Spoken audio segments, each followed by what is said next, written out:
Italian words that has different G sounds.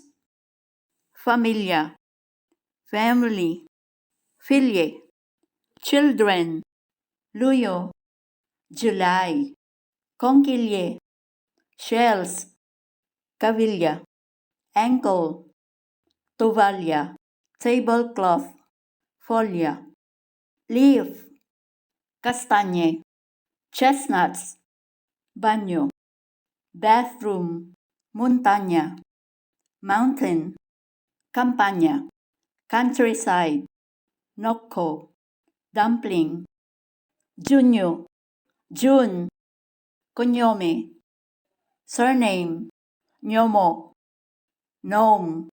Please like, comment, and share my videos. Thank you for watching.